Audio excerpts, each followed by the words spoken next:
I like card games, but I prefer the kinds that don't bankrupt me. I like simulations game, but I would love to see some better graphics. Then I found Potionomics. To be honest, I bought it purely because I saw a few pixels. So you can see my expectation for this game is pretty high. But what I got, I believe the correct word should be debated. And before we continue, please consider leaving a like and subscribe. A little support from you can mean a great deal to me. Thank you. The story of Potionomics takes place in the land of Rafter. And this is Sylvia, our protagonist, and a graduate from the Academy of Witchcraft. She received a letter that says her uncle Oswald gave her his potion store as part of his will, and she of course happily accepted the offer. But what she didn't know is how bad the state of the store was and how much money he owes to the loan shark Helene. And by inheriting his store, Sylvia is now responsible for those debts, and she can't even escape it because now the contract is bound to her soul. So instead of facing unemployment or student loans, Sylvia has to work to pay off the debt, otherwise she will be turned into a slave, which is quite similar to student loan. With no experience and no skills, this journey might end in misery. But luckily, she is not alone in this. This mysterious owl, who at the time I immediately predicted it is, will help Sylvia along the way. Now that you are all caught up, welcome to Potionomics. If the entire story reminded you of some other games, it's a coincidence. Maybe we should focus on the gameplay. First, the potion making, a surprise, is actually maths. Every ingredient had its own value for 5 different elements. All you need to do is to balance them according to the ratio of that specific potion.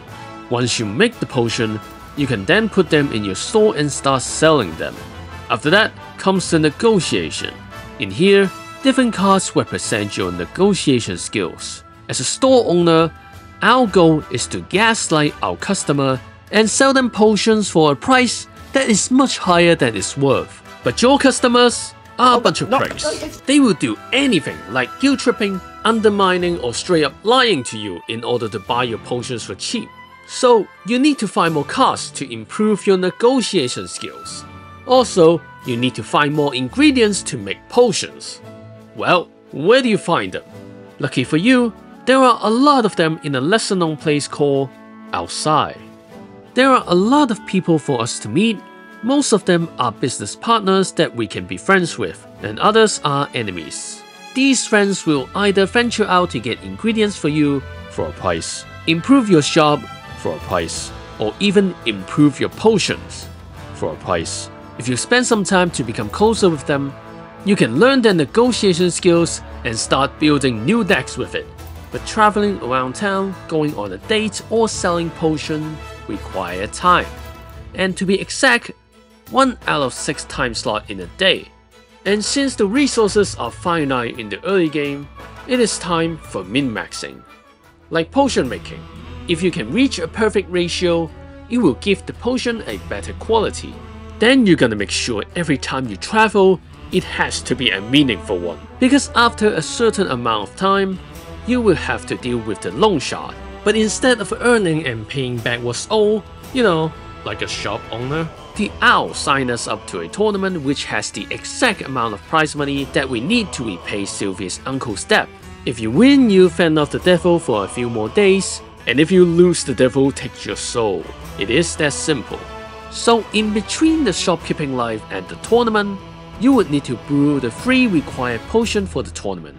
And in each round, if your potion is more valuable, you win that round. But if your potion is cheaper than your opponent's, we'll just have to convince the judges that mine are actually better. Which is weird, like, can you imagine someone in MasterChef can convince Gordon Ramsay that the dishes were better? By talking?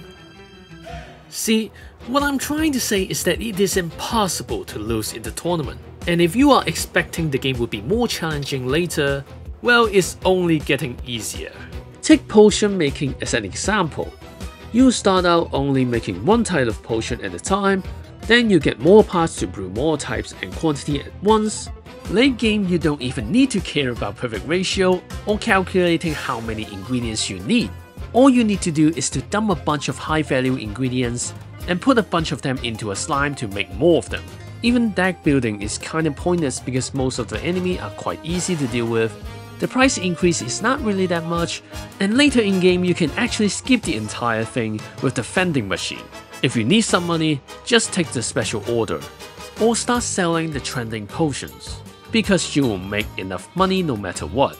However, because of how easy it becomes, we now have a lot more times to meet the cast. And at that point, I realized that I am finally enjoying the game to the fullest. If I were to point out everything that is great about this game, I would say the art style, the characters, the music, maybe not the overall story. Basically almost everything that is not related to potion making and store managing. For example, I would like to introduce you to Salt and Pepper, the infamous Cats Pirates duo. Not only do they look extra dashing with those uniforms, they also have one of the best BGM in the game. And if cats are not up your alley, the game also has someone that is more your speed. Muktuk the blacksmith. I mean, look at that muscle! And the lovable expression! Another great character is Mint, whose ID picture game is way too good. And I've been feeling things ever since I saw that. And I ended up asking her to be my partner because of that. Of course, I gotta mention Roxanne, who I will talk about very soon. There are so many characters that you can talk to. I am glad to tell you that most characters are romanceable. By choosing the smoothest response and giving them a lot, and I mean a lot of gifts. Mostly mana. But also sad to inform you that the developers are against polygamy. There is no harem ending. So if you want to see as many characters event as possible, remember to make an extra save. But I have to warn you, the worst thing about them is that they will also become your customer. Then you can find out what your loved one would do when they are trying to save a few bucks.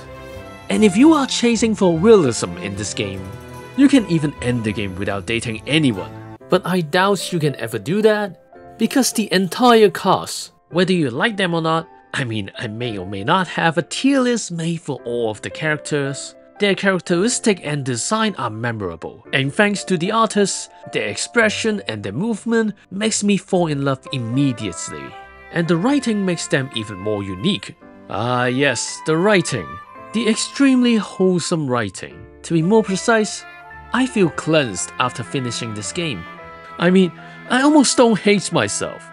And that's a big deal. Example, remember Roxanne? When she first appears in the game, I have no doubt that she will try to sell me the worst crypto scam, and I would buy it in a heartbeat. And guess what? She is fixable. This is something that I've never seen before. The little details about the world are also quite fun, and you can keep learning more by going through character stories and have them tell you about it. Yes, it almost feels like that the cars are the main points in this game. Which it is, but I don't mind it, because it is not the cards or store that makes the world of Potionomics. It is the story and the characters and the land rafter. And it slowly became the sole reason that I finished this game. Potionomics was made with a lot of care and attention. You can see it, hear it, and read it. Just not play it. Which makes it quite disappointing. Because no matter how much effort you put in the art or story, if the gameplay is bad, then the game is still bad. And normal people would have dropped this game in a heartbeat. And I truly see myself as a stupid masochist completionist for finishing this game. And I gotta say, not a lot of game can make me feel like that. I would give this game a "Fix Roxanne, please step on me" out of Quinn's fanboy potential. As for you, do you agree or disagree on what I said? Leave a comment if you want to tell me about it.